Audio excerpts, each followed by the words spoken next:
Well, hello folks, and welcome back to a wee extra stitch. Just had a bit of spare time this afternoon in the midst of what is arguably quite a busy week for people in my profession. It's Holy Week, the week leading up to Easter, and each day has various opportunities and gatherings together as we, in the Christian tradition at least, mark this significant week. So some of my daytime activities are a little bit more quieter because if I don't pause somewhere in the day, it would all get very busy and a little bit overwhelming. So I am really looking forward to Easter this weekend. It's a great time of celebration with our community, and very much looking forward to a break with Tracy, my wife. Next week, my youngest child, is off to a camp, a children's camp, and my middle daughter, her of birthday jumper fame, is off to see her boyfriend. So Tracy and I have a bit of time just to relax and rest and recuperate. And of course, Tracy is a teacher, so she's enjoying her school holiday, the first significant break since Christmas time. So we're really looking forward to getting away, just putting our feet up, having a bit of a rest, and hopefully that will set us up for the rest of the spring and towards the summer term, where life certainly starts to get busy. It's been wonderful in these last few weeks especially to see the island start to fill up again with tourists. I have to confess though, whilst it's lovely to see the tourists coming back, we have rather enjoyed having the island more or less to ourselves, and I say ourselves as in islanders who live here more permanently. It does change the character of the island when the visitors, the tourists, are here. But, you know, we like to share, I think. Well, most of us do anyway. Most of us like to share. And it is good to see a whole variety of people, not just from here locally in Scotland, but from down south and even from other parts of Europe and further afield.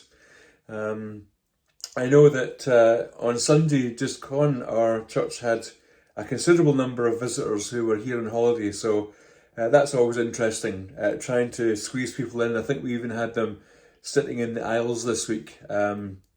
Please don't tell the fire officer, but it was a bit ropey. But we got there and we had a good time. Well, on the knitting front, as I said in my last main episode, I'm still working on my daughter's jumper. And I have to say that at the moment, I'm being fairly self-disciplined in being what they call a monogamous knitter, by just trying to work on this jumper to get it finished. I'm on the first sleeve now, and that's all going relatively smoothly. Managed to pick up the stitches okay for the arm and add some underarm stitches. You can't see that very closely, but picked up some underarm stitches. And the pattern actually suggests you either do it, of course, with double pointed needles or do it magic loop. And as I more often work things in magic loop, that's what I've chosen to do. I heard someone describe double pointed needles as the devil's pointy needles, devil sticks they call them. I can certainly sympathise that. I've never had a huge amount of success with double pointed needles, especially knitting in the round. So magic loop, however, is floating my boat.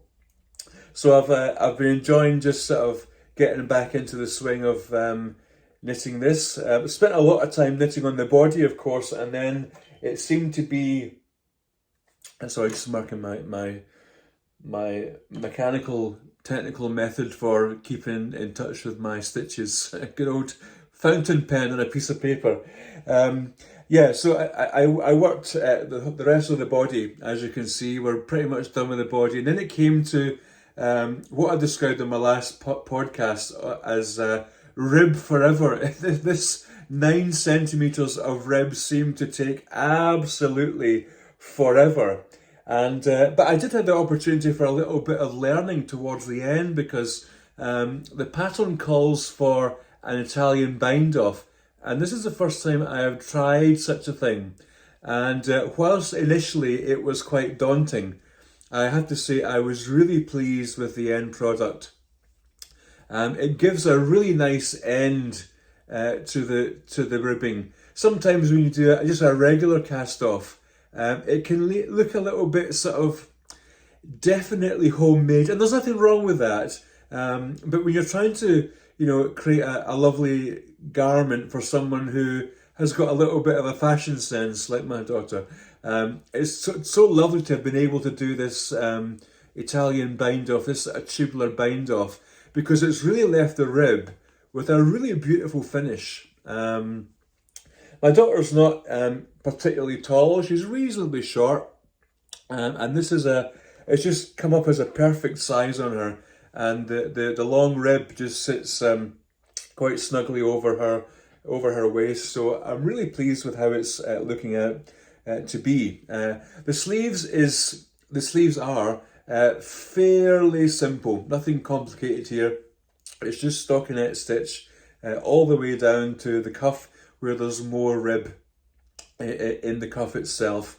And it's something like you knit sort of 6 complete rows of stockinette, and then you do a simple decrease on the inside of the arm every 7th row. And you do that for something like 11 rows, or until you've reached however many centimeters it happens to be. I'm not going to look at the pattern now, but so that's the way ahead from here as far as the jumper goes. And so I'm just merrily working away here on the jumper, and hopefully, with there being a little bit of time off, I'll be taking my knitting with me, because although we're going to head to a nice little spa hotel for just a few nights R&R, I'm sure there'll be time for some knitting as well as all the sort of lounging about and eating and swimming and saunas and jacuzzi. It all sounds very grand, but it's not really that grand at all.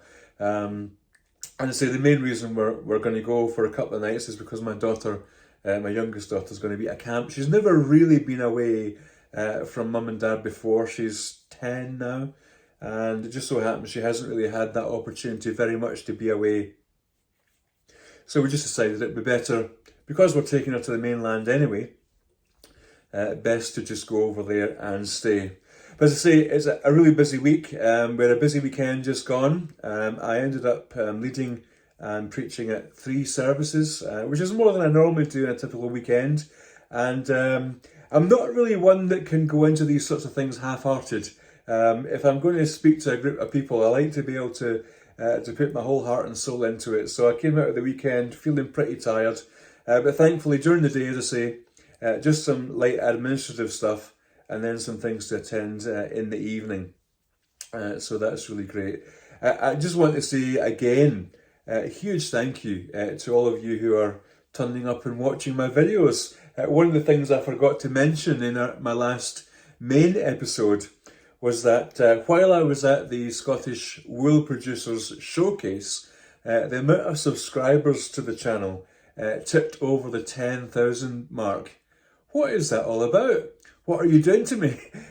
Just to think that there's 10,000 of you out there who have bothered to click the like and subscribe and all that sort of stuff. And some of you have even rung the little bell and you get notified whenever there's a video come up. But all those sort of stereotypical YouTube things that you've done, and that mean that it's just an absolute joy when it comes to doing these episodes for you. Just that sense that, I'm not just talking to myself, there's a few of you out there.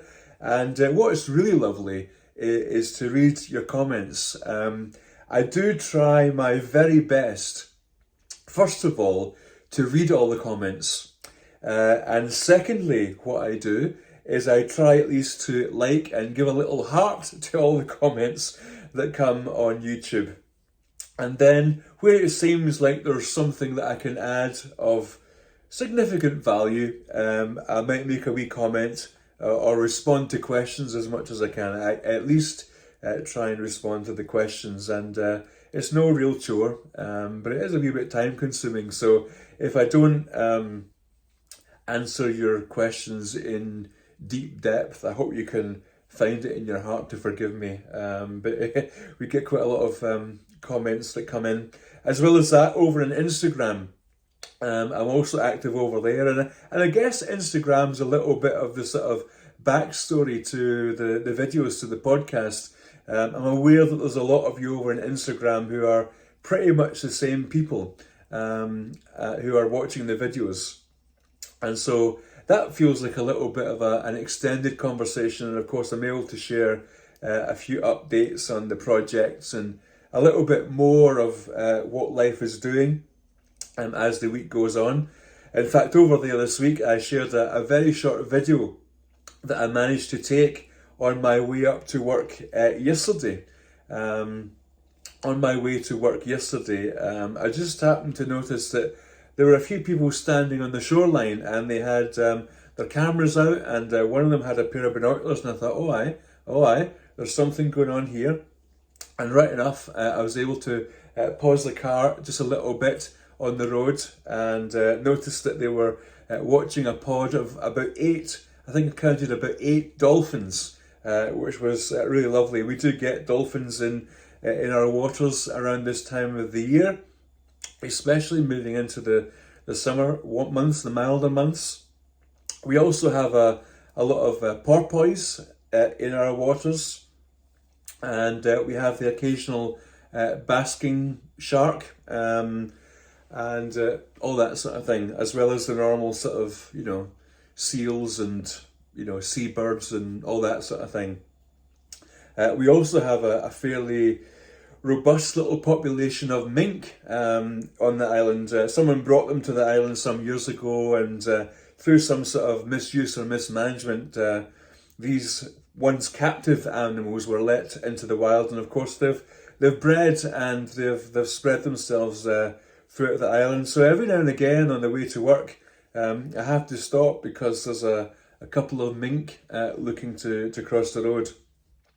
We also have some lovely sea otters that you can see on some of the quieter parts of the coastline, and they are really beautiful to see. They're so playful and so charming and cute, although I wouldn't want to get too close to them just in case. My morning commute typically is from here in Albanach on the sort of near the southeast of the Isle of Arran, and then my morning commute is about, I guess, between 10 and 15 miles in the morning up to Albanach, where we typically have a wee morning prayer session, and then I catch up with my staff up there on the morning. But it's just the most beautiful commute. You're passing through a couple of villages, some very picturesque villages, passing our main mountain range up there to Albanach, which is just nestled by the beach. And if you look at some of my previous videos, you'll see some of that landscape. I try and capture as much of it as I can for you, because I know how much you enjoy seeing it. Of late though, as well as the knitting and my regular work up at Albanach, and also at the Arran Baptist Church where I'm the pastor, I've been trying to be a little bit of an encouragement to some of the local folks on the island. The national church here is facing lots of challenges, and 7 congregations here on the island who belong to the National Church of Scotland, they are facing a sort of regroup. So the 7 congregations are about to become one congregation in about 3 or 4 different locations, and that inevitably means disappointment for lots of people, especially lots of elderly people who always imagined that their local parish church was going to be there and to be the place where they could have their funeral service. And so I can really appreciate the sadness that those folks feel. And it's a stressful time for those who are trying to facilitate the transition for those communities. So I've been trying to be a listening ear, just an accompanying friend to some of those people who are going through that process. And sadly, the church here in Albanach, I'm pointing there because it's just behind me, sadly that's one of the congregations that's going to be closing, which is sad in general, but it's a sadness for me because I say my mother, my aunts, my grandparents, so many cousins, aunts, uncles were baptized there, got married there, have had funeral services there. And on the walls of Albanach Parish Church, they have something called the Cradle Roll, which is a record of various baptisms and things that have happened in the church over the years. And even on those certificates that go back just to the 50s, I counted 32 members of my family, 32 members that I know the names of, who had been baptized there in that church over the years. So there's a little bit of a family connection there, but you know, we're trying to be positive and encouraging and see what possibilities there are. The closure of the Albanach Church leaves this little community without any place of worship at all. So we're thinking and looking at how we can do that. But sadly, one of the upshots of all that is that this lovely house that I live in belongs to the Albanach Church of Scotland. And so now the church is closing some point this year. It potentially means that the National Church are going to want their house back. So at some point, reasonably soon, we're going to be a little bit homeless as far as this particular house is concerned. Now I'm sure that somewhere there will be a solution to that. But one of the challenges of island life is because it's such a popular tourist destination, and it's because of its beauty, which you have seen, the island is a place where lots of people have either second homes because they can afford to do that and live somewhere else and then come here to the second home for holiday, or a lot of the properties are already bought with the purpose of renting them out to those who are visiting on holiday.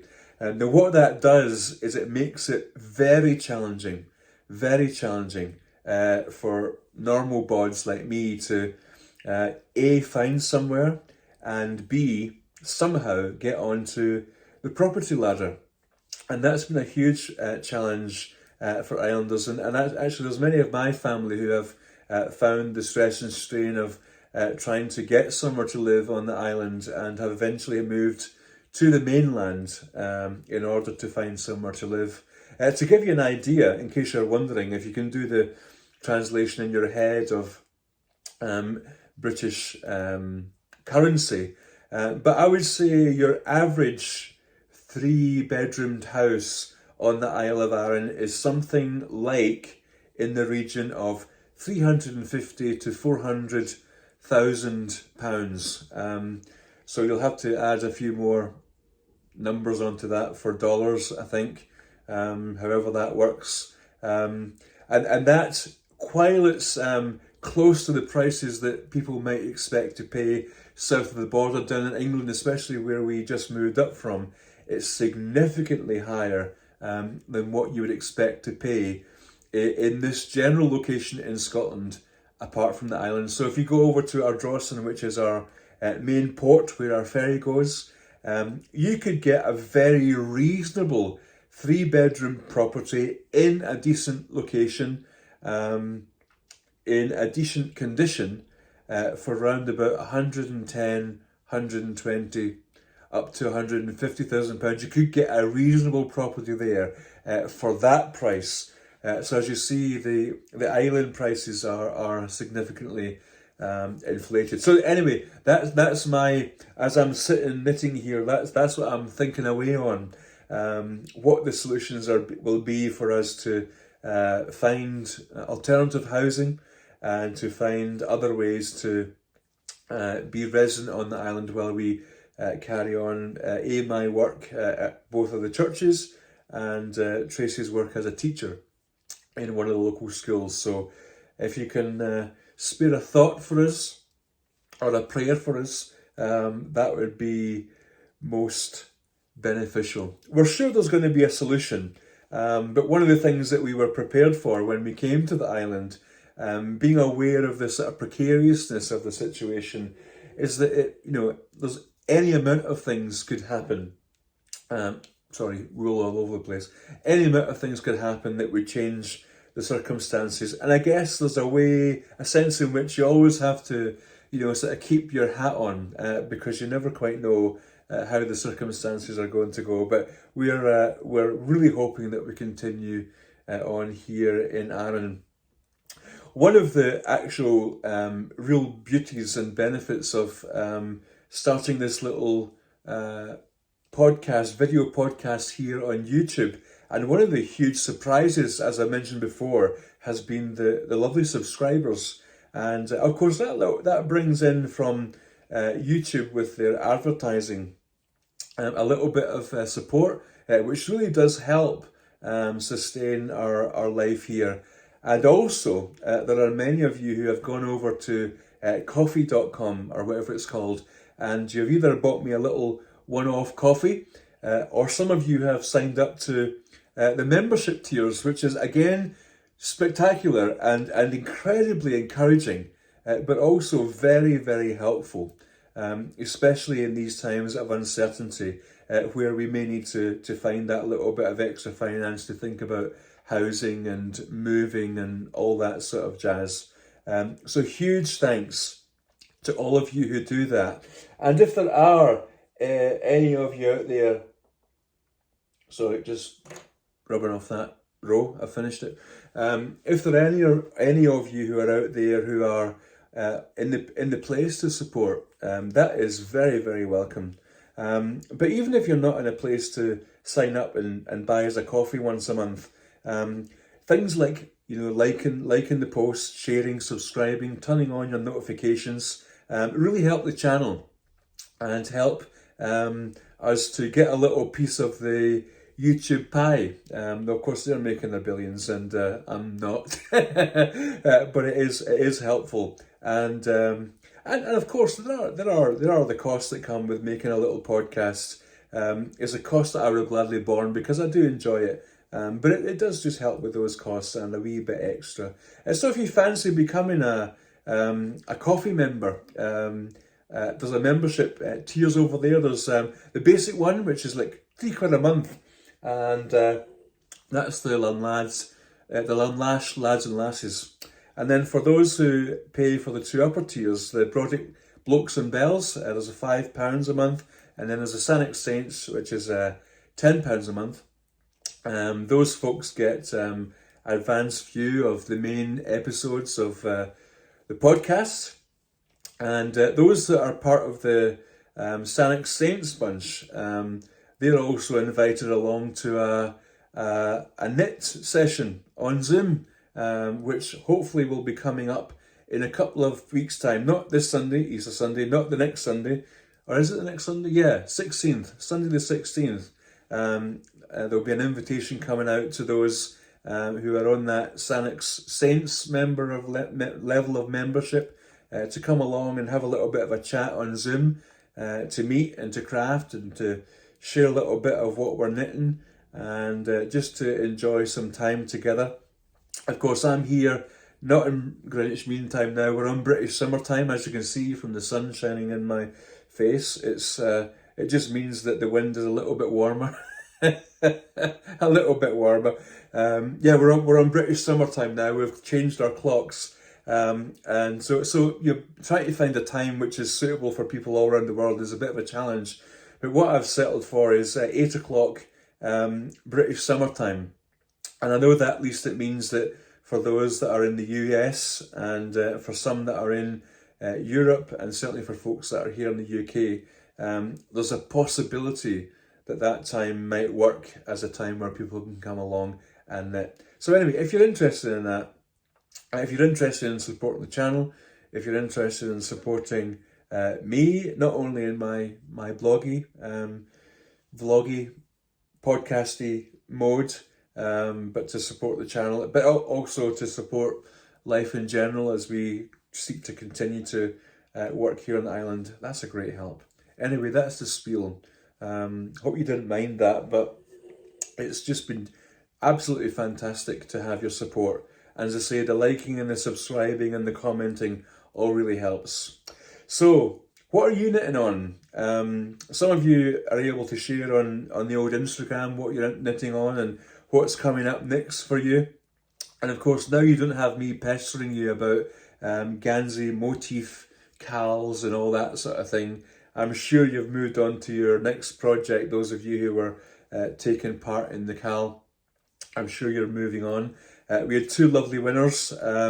Firstly of the project bag with the little Highland cows on it, with a lovely denim base. That's heading up to a lovely lady up in the Orkney Islands, which is in the very far north of Scotland, just off the north coast of Scotland. So basically you've got the Orkney Isles, then a good bit further up you've got Fair Isle, where Fair Isle knitting comes from, and then of course we've got the beautiful, the wonderful Shetland, where so many lovely knitting traditions come from here in Scotland. So one of the prizes is going up to a lady there, and then another prize